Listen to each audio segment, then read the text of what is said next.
یہ تبدیلیاں ہوش آئند نہیں تھیں اس معصوم لڑکی کے لیے۔ اس کے گارڈز کے مطابق سنو ابھی، وہ اس کے نام سے پکارتا سگریٹ کا دھواں ہوا میں چھوڑنے لگا۔ اندر آؤ، اس نے حکم دیا۔ میں کیوں اندر آؤں؟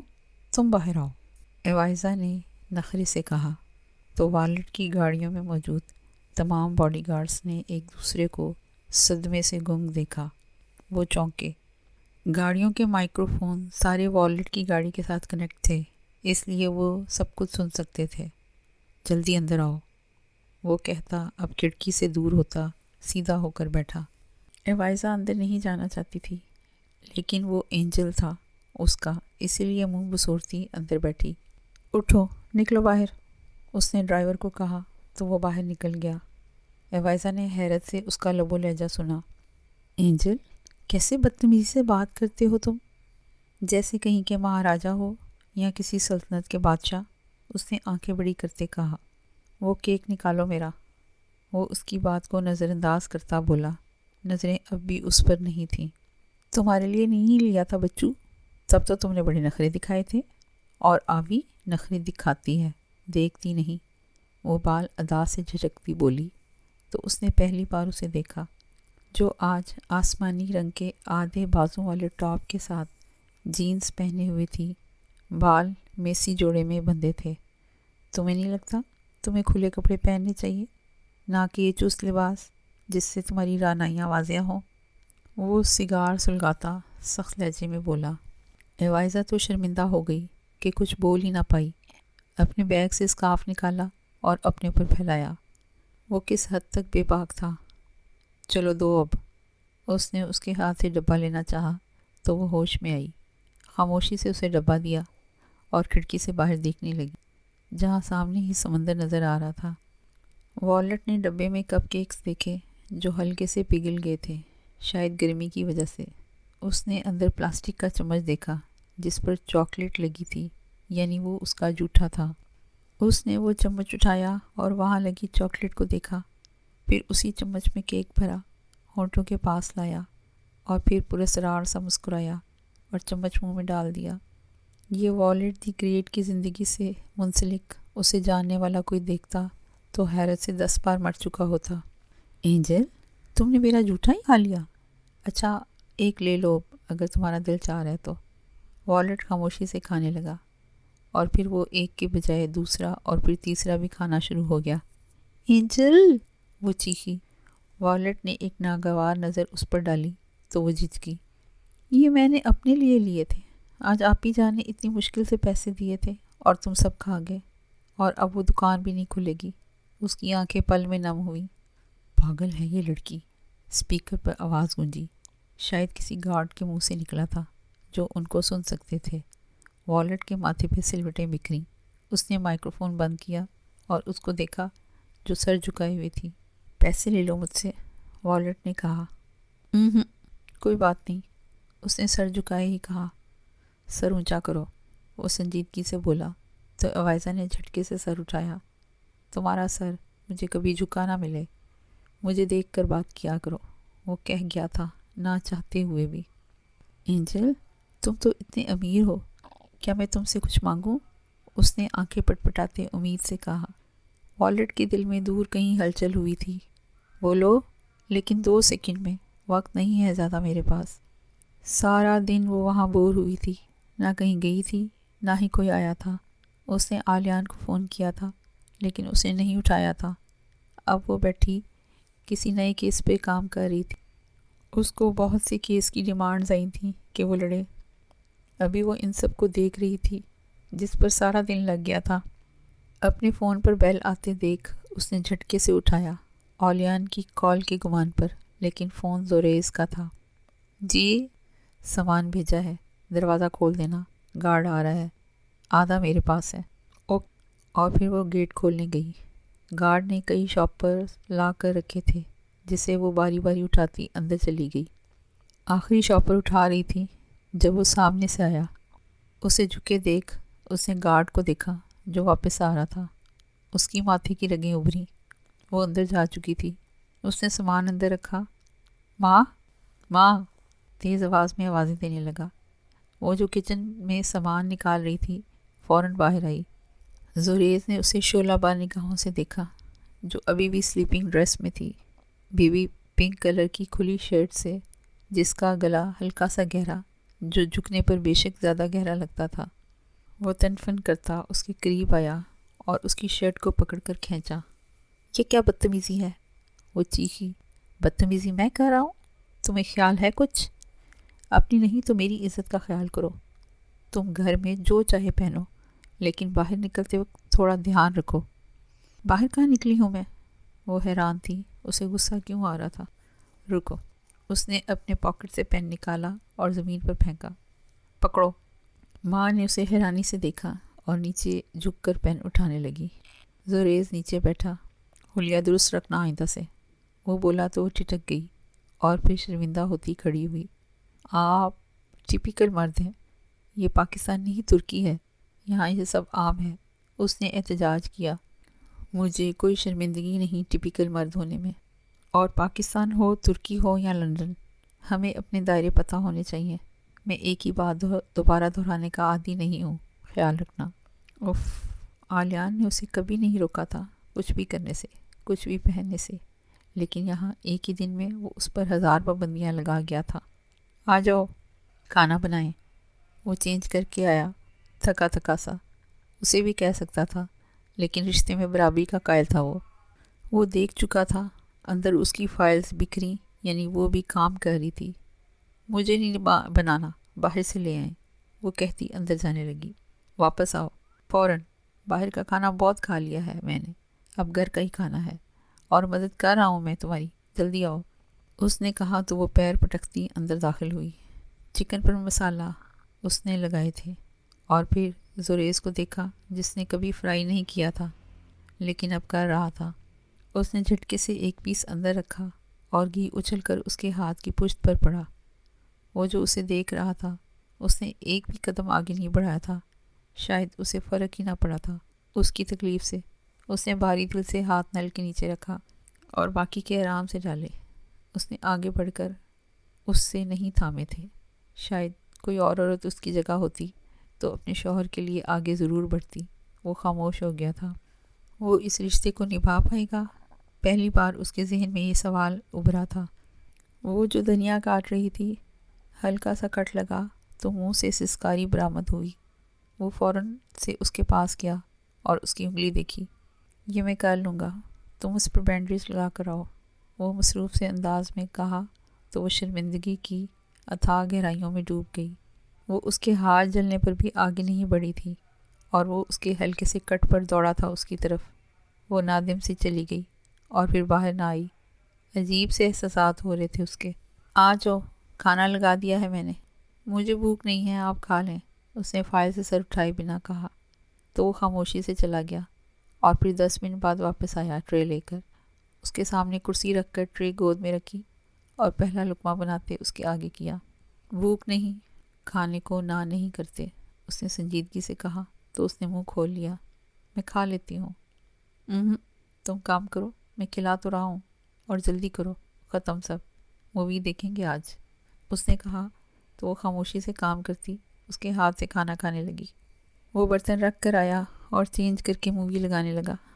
وہ اب تک فائلز میں سر دیے بیٹھی تھی۔ بند کرو اسے، باقی سب کل کر لینا، ابھی رہتا ہے۔ ماں، رکھو ان کو، اس نے حتمی لہجے میں کہا تو اس نے بند کیا اور وہیں بیٹھی رہی۔ وہ لائٹ آف کرتا واپس آیا۔ وہ ہارر مووی تھی کوئی جو وہ تجسس سے دیکھنے لگی۔ آدھی مووی کے دوران اسے بالوں کی چبھن اپنی گردن پر محسوس ہوئی تو اس نے دھیان دیا وہ اس کی گردن میں منہ دیے ہوئے تھا۔ آپ؟ زریز اس کی توجہ ہی تو اپنی طرف کروانا چاہتا تھا۔ اپنی آنکھیں اٹھا کر اسے دیکھا اور اس کے بال کان کے پیچھے اڑ سے۔ کیا کیا پسند ہے تمہیں؟ واپس اس کے کندھے پر سر رکھتے اس کا ہاتھ تھاما۔ ماں نے فوراً اپنا ہاتھ چھڑوایا اور تھوڑا دور ہونا چاہا، اور ہو بھی گئی، لیکن نگاہیں جیسے ہی زریز سے ٹکرائیں ڈر گئی۔ اگر نہیں چاہتی ہو کہ میں کچھ برا کروں تو واپس آؤ، اس نے خطرناک تیور لیے کہا۔ اسے سب سے ناگوار اس کا خود سے دور جانا لگتا تھا۔ وہ ڈرتے ڈرتے واپس آئی تو زریز نے جھٹکے سے اپنی ٹانگیں سیدھی کیں اور اسے اپنی گود میں بٹھایا۔ اس کی آواز بند ہوئی تھی جیسے۔ کیا چاہتی ہو ماں؟ میرا قریب آنا کیوں برا لگتا ہے تمہیں؟ وہ آہستہ سے اس کے بالوں کو انگلی پر لپیٹتا بولا، میں ابھی ان سب کے لیے تیار کرو خود کو، کیونکہ یہی زندگی ہے اور مستقبل بھی۔ اس نے بہت کچھ اسے باور کرانا چاہا تھا۔ مجھے نیند آ رہی ہے، سو جاؤ، اسے اپنے سینے کے ساتھ لگاتے کہا تو وہ بے بس سی ہوئی اور پھر خاموش رہی۔ وہ نہ جانے اسے کیا کیا بتا رہا تھا، شاید آج کے سارے دن کی رویداد سنا رہا تھا، لیکن وہ تو اپنے ہی خیالوں میں تھی۔ اور پھر اپنی کمر پر اس کی رینگتی انگلیوں کا لمس محسوس کرتے وہ ہلکا سا پیچھے ہوئی۔ وہ خموار آلود آنکھوں سے اسے ہی دیکھ رہا تھا۔ زریز نے اسے دیکھا جو بکھرے بالوں کے ساتھ اس کے سینے سے سر اٹھا کر اسے ہی دیکھ رہی تھی۔ کمرے میں صرف ٹی وی کی روشنی تھی اور ان دونوں کی دھڑکنوں کا شور، محرم رشتہ اور بچپن کی محبت۔ وہ اس کے چہرے کو اپنے ہاتھوں کے ہالے میں تھام کر اس پر جھکا اور اس کے لبوں پر اپنے لب رکھے۔ وہ جو اسے سمجھنے کی کوشش کر رہی تھی، اپنے لبوں پر اس کا لمس محسوس کرتے ہی اس سے جھٹکے سے پیچھے کیا اور پھر چٹا۔ زریز نے بے یقینی سے اسے دیکھا۔ وہ خود بھی خوفزدہ ہو گئی تھی۔ یہ سب کیا کیا تھا اس نے؟ زریز کی آنکھیں ضبط کی شدت سے سرخ پڑ گئیں اور دماغ کی رگیں ابھریں۔ اس نے جھٹکے سے اسے بستر پر دھکا دیا اور اس کے اوپر جھکا۔ میں تمہیں ڈھیل دے رہا تھا کیونکہ یہ رشتہ میں دل سے نبھانا چاہتا تھا، لیکن نہیں، تم جیسی عورتیں ان سب کے قابل نہیں ہیں۔ وہ جھکا اور اس کی سانس بند کر گیا تھا۔ وہ پہلا لمس جس میں عقیدت تھی، اس لمس میں صرف جنون تھا۔ زار! وہ چیخی، لیکن وہ اس کے کندھے سے شرٹ کھسکاتا وہاں اپنے دانت رکھ گیا تھا۔ اس کے رونے کی آواز کو سنتا وہ اٹھا اور اپنی شرٹ اتار کر اس کے منہ پر ماری تو اس کے رونے میں اور تیزی آئی۔ اب مجھ سے کسی نرمی کی امید مت رکھنا ماہ کامل۔ وہ اس کے منہ پر شرٹ مارتے ٹھا کی آواز سے دروازہ بند کرتا باہر نکل گیا۔ اس نے بہت مشکل سے اپنے جنون کو قید کیا تھا، نہیں تو آج وہ ہر حد پار کر جاتا، اس لڑکی پر واضح کر دیتا کہ وہ اس کا شوہر ہے، لیکن نہیں، وہ رشتوں میں زبردستی کا قائل نہیں تھا۔ ماہ زریز دراور، اب میرے قرب کے لیے تڑپو گی تم، اور تم خود آؤ گی میرے پاس۔ وہ باہر بیٹھا نہ جانے کتنے سگریٹ پھونک چکا تھا جو اس نے 2 دن پہلے ہی خریدا تھا۔ اس نے کبھی ایسی حرکت نہ کی تھی ترکی جیسے شہر میں رہتے ہوئے بھی، لیکن وہ لڑکی اسے پل پل دھتکارتی، رسوا کرنے کے در پہ تھی۔ وقت نہیں ہے میرے پاس، کپ کیک کھانے کا وقت تھا، وہ بڑبڑائی، لیکن وہ سن چکا تھا اور اوپر دیکھا جہاں اس کی خطرناک نگاہیں اسی پر تھیں۔ اینجل، کیسے تم کہہ رہے ہو کہ میں تمہیں دیکھ کر بات کیا کروں؟ ویسے میں کہہ رہی ہوں کہ تم مجھے دیکھ کر کبھی بات نہ کرنا، تمہاری آنکھیں بے حد خطرناک ہیں۔ اس نے بولا تو وہ واقعی نگاہیں موڑ گیا۔ بولو لڑکی، 1 سیکنڈ ہے تمہارے پاس۔ اینجل، تم تو اتنے امیر ہو، تم وہ بیکری خرید لو نا، اسے تم چلاؤ، مطلب اپنے آدمیوں سے، پلیز۔ وہ یہاں کی میری سب سے پسندیدہ جگہ ہے۔ وہ پوری اس کی طرف گھوم کر اب اسے درخواست کرنے لگی تھی۔ یہ ممکن نہیں ہے، پلیز نا اینجل، اس کے بدلے میں تمہیں کچھ بھی دوں گی۔ کچھ بھی؟ ہاں۔ وہ زور و شور سے سر ہلانے لگی۔ ایک رات میرے نام کرو۔ وہ کچھ سوچتا شیطانی مسکراہٹ لیے بولا، نہ۔ اس نے تیزی سے سر ہلایا۔ شام کے 7 بجے کے بعد مجھے گھر سے نکلنے کی اجازت نہیں۔ رات تو نہیں، لیکن دن تمہارے ساتھ گزار سکتی ہوں۔ وہ بنا اس کی بات کا مطلب سمجھے اپنی ہی ہانکے گئی تھی۔ وہ واقعی معصوم تھی۔ اس کا پر اسراریت سے بھرا ارادہ نہ سمجھ پائی۔ کس دن؟ ہفتہ؟ نہیں۔ اوکے، اتوار؟ تم سچ میں وہ بیکری خرید لو گے نا؟ ایک اور بات، تم سب کے کپ کیکس کی قیمت کو کم کر دینا، اتنے پیسے مجھ سے نہیں دیے جاتے، اور پہلے دن فری میں دینا۔ وہ سب سوچتی اسے بتا رہی تھی۔ وائلٹ نے چمچ پہ لگی اپنی جھوٹی چاکلیٹ دیکھی اور اپنا وہی جھوٹا چمچ اس کے آگے کیا۔ کھاؤ، اس نے عوائزہ کے ہاتھ میں پکڑایا۔ آوی کسی کا جھوٹا نہیں کھاتی، لیکن تم تو اینجل ہو نا میرے، وہ کہتی اس کا جھوٹا چمچ منہ میں ڈال گئی تو وہ مسکرایا۔ تم کتنا پیارا مسکراتے ہو اینجل، وہ کہتی اس کے سامنے آئی اور اس کے گال پر پڑے گڑے پر ہونٹ رکھ دیے۔ وہ وہیں تھم گیا۔ اٹھو اور جاؤ۔ وہ ہوش میں آتے ہی اس نے تیزی سے منہ پھیرتے اسے کہا، اف ظالم۔ وہ کہتی اتر گئی اور بنا مڑ کر ایک بھی نظر اسے دیکھتی چلی گئی۔ وہ کئی لمحے وہیں بیٹھا رہا۔ اوی والٹ، وہ کہکا لگا گیا۔ اب وہ سری لنکا کسی کام کے سلسلے میں تھا۔ اسے خبر ہو گئی کہ بیکری کا سامان شفٹ کر لیا گیا ہے۔ مجھے 2 دن میں وہاں ایک نئی بیکری چاہیے، ایک شاندار، جس کے سامنے ترکی کی ہر بیکری کی چمک ماند پڑ جائے۔ اس کا نام کل تک تمام ترکی کے بل بورڈز پر مجھے نظر آئے، ایلیور آف والٹ، والٹ کی کشش۔ اور جیسا اس نے کہا ویسے ہی ہوا تھا۔ کام مکمل تھا سارا، لیکن اس کا سری لنکا میں کام زیادہ ہو گیا تھا۔ وہ جو وہاں گولف کلب بنانا چاہتا تھا، اس لڑکی کی خود سے کی ڈیمانڈ پر یہ ارادہ ترک کر گیا تھا۔ ہفتہ اور پھر 2 ہفتے اور 3 ہفتے اور 3 دن بعد وہ واپس آیا تھا۔ سیاہ عمارت میں داخل ہوتے بھی اس کا دل مطمئن نہ ہوا تھا، اور ایسا پہلی بار ہوا تھا۔ اس نے سگریٹ پر سگریٹ پھونک ڈالا تھا، لیکن اسے سکون نہ ملا تھا۔ اور پھر پل میں خیال آتے وہ سڑک پر نکل آیا۔ وہ جانتے ہوئے بھی نہیں جانتا تھا کہ کہاں جا رہا ہے۔ 15 منٹ کے پیدل سفر کے بعد آج وہ اکیلا ایک گھر کے سامنے کھڑا تھا۔ گارڈ کو اچھے سے اپنی پہچان بتائی، پہچان کے ساتھ ڈرایا بھی کہ اندر جانے دیا جائے ہر بار، اور یہ بات کسی کو کبھی پتہ نہیں چلنی چاہیے۔ یہی وجہ تھی کہ اب وہ اس وجود کے کمرے میں موجود تھا جس کا پورا وجود کمفرٹر میں چھپا تھا۔ وہ قدم قدم چلتا اس کے پاس آیا، پھر دل کے ہاتھوں مجبور ہوتا اس کے پاس بستر پر بیٹھا اور کمفرٹر اس کے چہرے سے ہٹایا، اور وہ جو سکون اسے سیاہ عمارت میں نہیں ملا تھا وہ پل میں ملا تو اسے خود پر طیش آیا۔ وہ اس سکون کے لیے کب سے ترس رہا تھا۔ وہ سلیولس شرٹ میں بال بکھیرے سو رہی تھی۔ والٹ نے اس کے بازو پر لکیر کھینچی تو اسے اندازہ ہوا وہ وجود نیند کا کتنا پکا ہے، اور پھر اس کے بازو پر ہاتھ پھیرتے اس نے یکدم آنکھیں بند کیں اور گہرا سانس بھرا، پھر جھکا اور اپنے ہونٹ اس کے بازو پہ رکھ گیا۔ اب وہ اس کی گردن پر لکیریں کھینچنے لگا۔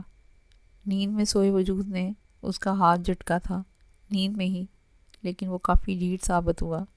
اس وجود پر والٹ کی مہر لگ گئی ہے، الیور۔ یہ وجود اب والٹ کا ہے، کیونکہ تم والٹ کی خواہش بن گئی ہو۔ اس دنیا میں کوئی ایسی چیز نہیں جس کی تمنا ان 30 سالوں میں کی ہو، لیکن یہ وجود تمہارا ہے جس کی تمنا جاگ گئی ہے سینے میں۔ You are my desire, but not only۔ وہ کہتا واپس اس کے بازو پر جھکا اور ہلکا سا وہاں دانتوں کا زور بڑھایا، اور اس سے پہلے وہ جاگتی وہ غائب ہو گیا۔ عوائزہ نے نیند میں جھولتے اپنے بازو پر ہاتھ پھیرا تھا جہاں اسے ہلکا سا درد ہوا تھا، لیکن پھر وہ سو گئی، یہ جانے بنا کہ اس کے وجود پر والٹ دی گریٹ بیسٹ اپنی مہر لگا گیا ہے۔ اس نے واپس جاتے سکون سے شاور لیا اور اپنے بستر پر بیٹھ کر کام کرنے لگا۔ اب وہ مطمئن تھا جیسے دنیا فتح کر لی ہو۔ اس نے لڑکیوں کا برانڈ کھولا اور وہاں سے کئی اپنے پسند کے کپڑے آرڈر کر دیے۔ وہ ایسا کرتا پاگل معلوم ہوتا تھا، لیکن وہ والٹ تھا، سب اپنے حساب سے کرنے والا۔ تم تو نشہ ہو، اور یہ واحد نشہ ہے جو الیور، جو والٹ کو پسند آیا ہے۔ اس نے اسے سوچتے خود سے کہا۔ اس نے اس کی ہر خبر رکھی تھی، وہ کیا کرتی ہے، کہاں جاتی ہے، لیکن ازمیر اور ترکی سے فراموش نہیں ہوا تھا۔ وہ اس کے لیے اس سب سے اوپر اب بھی اپنی پاور تھی اور کچھ نہیں۔ یہ سائٹ کس کی ہے؟ اس نے اپنے بندے سے پوچھا۔ سر، یہ کسی عورت نے خریدی ہے ابھی حال میں ہی، رومان نے فوراً سے جواب دیا۔ خرید لو اس سے، اس نے آنکھوں سے چشمہ ہٹاتے کہا۔ سر، وہ یہ عورت، رومان نے کچھ کہنا چاہا۔ ڈبل قیمت بھی مانگتی ہے تو دو، لیکن اس جگہ میرا کلب بنے گا۔ اس نے پرسوچ نگاہ وہاں دور تک جاتی زمین پر ڈالی۔ اوکے سر، رومان نے تابع داری سے کہا۔ جو اسے پسند آتا تھا وہ خرید لیتا تھا بنا کسی کا حق مارے۔ وہ اندر پڑی کتنی دیر تک سسکتی رہی۔ اسے ہاتھ نہیں اٹھانا چاہیے تھا، لیکن اگر آج وہ اپنا حق لینے پر آ جاتا، یہ سوچتے ہی وہ کانپنے لگی تھی۔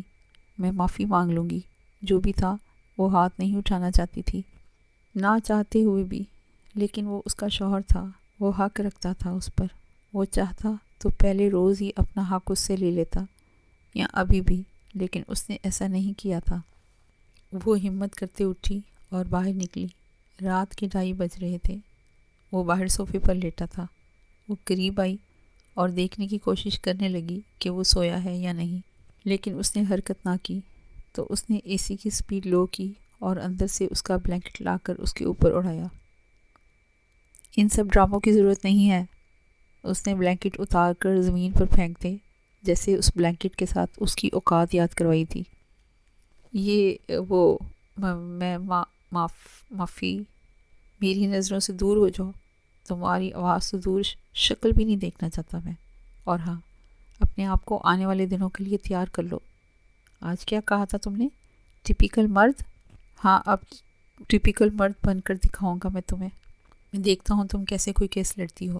اس گھر سے قدم بھی باہر نکالا تو میں زندگی حرام کر دوں گا تم پر۔ وہ چیخ رہا تھا اور وہ ڈر کر اندر بھاگ گئی۔ اپنے پیچھے اس نے چناکے کی آواز سنی تھی۔ اس کا غصہ برداشت کرنے کی سکت نہ وہ پاتی تھی خود میں۔ اب میں کیا کروں؟ وہ روتی یہاں سے وہاں چکر کاٹنے لگی۔ میں کیس تو لڑوں گی، یہ کون ہوتا ہے مجھے روکنے والا؟ وہ اب تک اڑی تھی، ویسا ہی سوچ رہی تھی۔ اس نے فون اٹھاتے نمبر ملایا جو پہلی بیل پر اٹھا لیا گیا۔ واپس کب آ رہے ہو ڈارلنگ؟ جلدی بولو، ہوا کیا؟ بس جلدی پہنچو، وہ کہتی فون کاٹ گئی۔ میں نہیں رہوں گی اس کے ساتھ، یہ مجھے مار دے گا، مجھے خوف آتا ہے اس سے۔ وہ شل ٹانگوں سے بستر پہ گری اور وہیں سو گئی، اور وہ باہر ساری رات جاگا رہا تھا۔ جتنی ڈھیل وہ دے سکتا تھا دے دی تھی۔ اس کی آواز اسے باہر تک سنائی دی تھی، اور جس سے وہ بات کر رہی تھی وہ جانتا تھا۔ ماہ میڈم، اتنی جلدی نہیں؟ تمہیں تڑپا نہ دیا تو میرا نام بھی زریز دراور نہیں۔ وہ صبح ہونے کا انتظار کرنے لگا۔ وہ صبح 10 کے قریب اٹھی، سر تیزی سے گھوم رہا تھا۔ رونے کے بعد اکثر اس کا سر ایسے ہی دکھتا تھا۔ اس نے یہاں وہاں چیزیں بکھری تھیں، دیکھی کافی، جس کا مطلب تھا وہ جا چکا تھا۔ وہ باہر نکلی تو باہر بھی چیزیں بکھری تھیں۔ اس نے کوفت سے یہاں وہاں دیکھا اور اس امید سے کچن میں گئی کہ شاید وہ ناشتہ اس کا بنا کر گیا ہو، لیکن کچن صاف تھا، شاید وہ خود بھی ناشتہ نہیں کر کے گیا تھا۔ اس نے انڈا بریڈ بنائی اور کھا کر باہر نکل گئی۔ یہ بکھرا سامان اسے کوفت کا شکار کر رہا تھا، لیکن اٹھانے کا وہ ارادہ نہیں رکھتی تھی۔ جس نے بکھیرا تھا وہی سمیٹتا۔ وہ اندر گئی اور ہلکا سا تیار ہو کر آئی۔ وہ اپنی دوست سے ملنے اور کچھ کھلے ماحول میں جانے کا ارادہ رکھتی تھی، لیکن جیسے ہی اس نے مین ڈور کا دروازہ کھولنا چاہا وہ لاک تھا۔ اس نے کوشش کی، لیکن پھر احساس ہوا کہ دروازہ باہر سے لاک کیا گیا ہے۔ اسے شدید غصہ آیا۔ وہ اسے گھر میں بند کر کے گیا تھا۔ اس نے فون اٹھایا اور نمبر ملایا، لیکن نیٹ ورک بھی نہیں تھا۔ وہ بالکونی میں بھی گئی۔ 2 دن سے پورے سگنل آ رہے تھے۔ زریز دراور، اسے نہیں پتا تھا وہ یہ سب کرے گا۔ وہ اسے لاک کرتا، نیٹ ورک بھی کاٹ گیا تھا۔ اس نے جوتے اتار کر زمین پر پھینکے اور پھر بیڈ شیٹ بھی۔ تم نے زندگی عذاب کر دی ہے میری، وہ چلائی، اور پھر ٹی وی لگا کر بیٹھ گئی۔ صفائی تو کبھی نہ کرتی، کھانا تو دور کی بات تھی۔ وہ شام کو 7 بجے آیا۔ اس کی توقع کے عین مطابق گھر ویسے ہی گندا تھا۔ وہ تنفن کرتا اندر آیا اور ٹی وی کا سوئچ اتارا۔ مجھے باہر جانا ہے۔ وہ تیزی سے اس کے نزدیک آئی۔ چائے بناؤ، تفصیل سے بات کرتے ہیں۔ نوکرانی نہیں ہوں میں، مجھے باہر جانا ہے، بس چابی دو، وہ چلائی۔ آواز آہستہ رکھو، میرا طریقہ یقیناً تمہیں ناگوار گزرے گا۔ تم اپنے آپ کو کیا سمجھتے ہو؟ میں زر خرید غلام نہیں ہوں، مجھے رہا کرو اس بے نام رشتے سے، وہ اس کا گریبان پکڑتی چلائی۔ زریز نے جھٹکے سے اسے دھکا دیتے دور کیا۔ آج ہاتھ ڈال دیا ہے، آئندہ ہمت نہ کرنا، وہ کہتا واش روم میں بند ہو گیا تو وہ وہیں بیڈ پر اوندے منہ پڑی رونے لگی۔ پھر زریز نے زبردستی اسے کھانا بنوایا تھا۔ اب وہ سو گئی تو وہ کام کرنے لگا تھا۔ دن ایسے ہی بے ضرر سے گزر رہے تھے۔ زریز اپنا کام اس سے ہی کرواتا تھا۔ وہ ان دنوں میں ایک ہی روٹین سے تنگ آ گئی تھی۔ ایسی زندگی تو نہیں سوچی تھی میں نے، وہ اسے سکنے لگی۔ وہ اندر آیا تو اس نے ماہ کو روتے دیکھا۔ دل ڈوب سا گیا، ایسا تو نہیں چاہتا تھا وہ واش روم میں بند ہو گیا اور گھنٹہ شاور کے نیچے کھڑا رہا۔ ماں نے یہاں وہاں دیکھا، اسے کچھ کرنا تھا، اس قید سے نکلنا تھا۔ اس نے سامنے پڑی پھلوں کی باسکٹ میں چھری دیکھی اور پھر دروازے کو دیکھا۔ اب اس کے باہر آنے کا انتظار تھا اسے۔ جب اسے محسوس ہوا کہ شاور بند ہو گیا ہے، اس کے تھوڑی دیر بعد دروازے کا ہینڈل گھما۔ اس نے چھری کو اپنی کلائی پر رکھا اور دباؤ بڑھایا۔ وہ جو باہر نکلا تھا سیدھی نظر اس سے جا ٹکرائی۔ وہ دوڑتا اس کے پاس آیا تھا اور اس کے ہاتھ سے چھری لے کر پھینکی اور اسے دیکھا۔ ماں، تم پاگل ہو؟ یہ کیا کرنے لگی تھی؟ مرنے لگی تھی۔ اس قید میں ویسے بھی ایک دن مر جاؤں گی میں۔ تم کہتے ہو تمہیں مجھ سے محبت ہے۔ یہ محبت ہے؟ اسے تم محبت کا نام دیتے ہو؟ یہ تمہاری انا ہے، مجھے نیچا دکھانے کی، مجھے اپنے آگے جھکانے کی۔ وہ چیخ رہی تھی اور وہ سن کھڑا رہا۔ تمہارے لیے محبت تو پہلے ہی کہیں جا سوئی تھی، تب جب تم نے مجھ سے اس رشتے سے بے وفائی کی تھی، لیکن آج عزت بھی نہیں رہی میرے دل میں تمہاری۔ پتہ ہے ماں، مجھے لگا تھا میں بدل دوں گا تمہیں۔ محبت سے کوشش کی، پھر غصے سے، لیکن نہیں، کچھ لوگ پتھر دل ہوتے ہیں اور کچھ پتھر تاحیات موم نہیں ہوا کرتے۔ یہ انا لگتی ہے تمہیں میری؟ انا اسے کہتے ہیں۔ انا ہوتی تو تمہیں بیوی سے نامحرم اسی روز بنا دیتا۔ تم کس گمان میں ہو؟ تمہیں آزادی چاہیے؟ ٹھیک ہے، آزاد ہو، جو چاہے کرو، وہ کہتا اس کی آنکھوں میں دیکھتا باہر نکل گیا۔ وہ وہیں بیٹھ گئی۔ دل اب شور نہیں مچا رہا تھا، نہ اداس تھا نہ خوش، بس خاموش تھا۔ لیکن وہ اس قید سے نکل گئی تھی۔ وہ اس گھر سے جانا چاہتی تھی، لیکن اپنی دادی سے ہوئی شرط کو توڑ کر سب برباد نہیں کرنا چاہتی تھی، اس لیے مزید کچھ مہینے یہاں گزارنے تھے۔ اس نے وارڈروب سے کپڑے نکالے، چینج کیے، اپنا فون لیا اور باہر نکل گئی۔ وہ وہیں میز پر بیٹھا کھانا کھا رہا تھا، بنا کوئی ریئیکٹ کیے اسے جانے دیا۔ جب وہ اس کی نہ بنی تھی تو وہ کیا کرتا؟ کچھ لوگ بہت ناقدرے ہوتے ہیں۔ تم ٹھوکر کھاؤ گی ماں، لیکن تب جب پیچھے مڑ کر دیکھو گی تو ہمیشہ سے کھڑا وہاں زریز دراور تمہیں کبھی نہیں ملے گا، وہ کہتا اپنے کمرے میں چلا گیا۔ اس نے خانسامہ کا انتظام کر لیا تھا۔ وہ شام کے بعد صبح ہونے تک گھر نہیں آئی تھی۔ وہ ساری رات اپنی دوست کے ساتھ اس کے فلیٹ میں رہی تھی۔ آلیان بھی فون نہیں اٹھا رہا تھا، لیکن اس کا گھر آنے کا کوئی موڈ نہیں تھا۔ صبح جب وہ واپس آئی تو وہ جا چکا تھا۔ 11 کا وقت تھا۔ کچن سے آواز آئی تو اس سمت گئی اور عورت کو کام کرتے دیکھ چونکی۔ آپ مسز زوریز ہیں؟ جی، اس نے بیزاری سے جواب دیا۔ مجھے انہوں نے یہاں جاب پر رکھا ہے، کام وغیرہ کے لیے۔ کھانا میں نے بنا دیا ہے، اب آپ کی کچھ مدد درکار ہے۔ وہ ہچکچائی۔ کیسی مدد؟ انہوں نے بولا ہے کہ ان کے کمرے سے آپ کا سارا سامان نکال دیا جائے۔ کیوں؟ کہاں جائے گا میرا سامان؟ انہوں نے کہا تھا جہاں آپ کا دل چاہے آپ رہ سکتی ہیں۔ انہوں نے جواب دیا تو وہ سوچ میں پڑ گئی۔ بس اتر گیا محبت کا بھوت۔ اس نے اپنا سارا سامان ساتھ والے کمرے میں شفٹ کر لیا تھا۔ اس کمرے میں اے سی نہیں تھا۔ خیر، کیا کیا جا سکتا تھا؟ اسے نیا کیس مل گیا تھا جس پر اس نے کام شروع کر دیا تھا۔ اسے کچھ اندازہ نہیں ہوتا تھا وہ کب آ رہا ہے، کب جاتا ہے، کیا کرتا ہے۔ ہفتہ گزر گیا تھا، اس نے اس کی شکل تک نہ دیکھی تھی۔ تیزی سے کام جاری تھا۔ ازمیر میں پرندہ بھی اس کی اجازت کے بغیر پر نہیں مارتا تھا، یا یہ کہنا بہتر ہوگا ترکی کے ہر شہر میں لوگ والٹ کو اس کے نام سے جانتے تھے۔ وہ کسی کا ناحق قتل نہیں کرتا تھا، یہ اس کے خون میں نہیں تھا۔ وہ پھر رہا تھا اپنی زندگی میں ہمیشہ سے، اپنے اصولوں پر چلنے والا۔ اگر کوئی جگہ اسے پسند آ جاتی تو وہ خریدتا تھا، اسے زبردستی حاصل نہیں کرتا تھا۔ ہاں، لیکن جس جگہ یا جس چیز پر اس کی نظر پڑ گئی اور وہ اسے پسند آ گئی تو مطلب وہ والٹ کی ہے، پھر چاہے اس کے لیے اسے لوگوں کو دمکانا یا ڈبل قیمت ہی کیوں نہ دینی پڑ جائے۔ سر؟ وہ سگار سلگاتے سامنے دیوار پہ لگے ترکی کے نقشے کو دیکھ رہا تھا۔ سر، ہمارا مال ڈلیور ہو گیا ہے، لیکن رومان نے اٹکتے کہا، نہ جانے اس کا کیا رد عمل ہوتا۔